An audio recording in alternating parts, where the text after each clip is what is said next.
Dünyada bir insan var,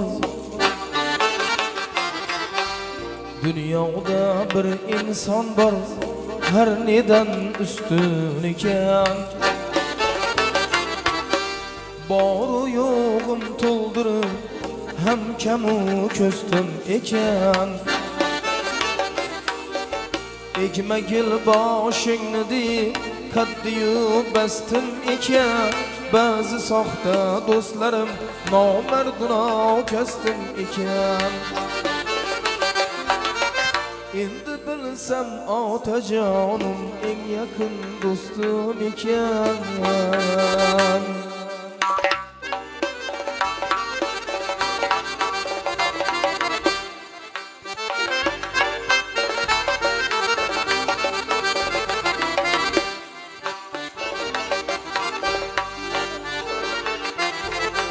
Östürüp nam tuz birip hiç kimlerden kem kılmayan. Bir minnet mihnet kılıp biz üçün tünüm bilmegen. Başımga gam düşse ger derhal çavrasın izlegen. Özüden zor oluşumni birgina u istegen. Endi bilsem Atacanım en yakın dostum iken.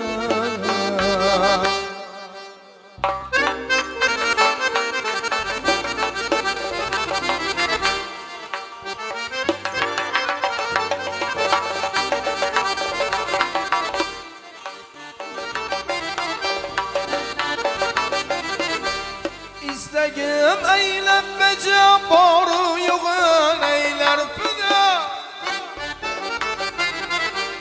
Ahmet'ine birsin deyip irteki ceyler dua. Her sözüm melhem bulup bir gey derdimge deva. Ulu büzrük varım üçün bulmagay mihrim eda. Endi bilsem Atacanım en yakın dostum iken.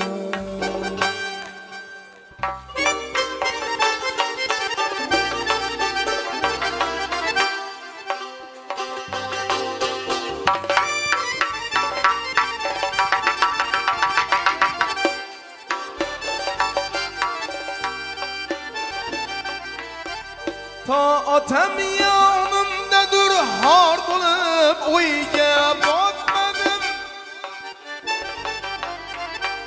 Bu hayat meydanida asla sekin çapmadım.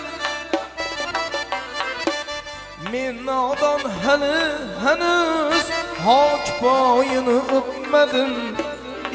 İzlep dünyada atamday dost topmadım.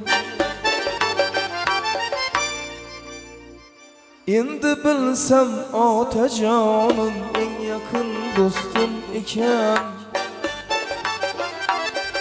Endi bilsem büzrük varım en yakın dostum iken.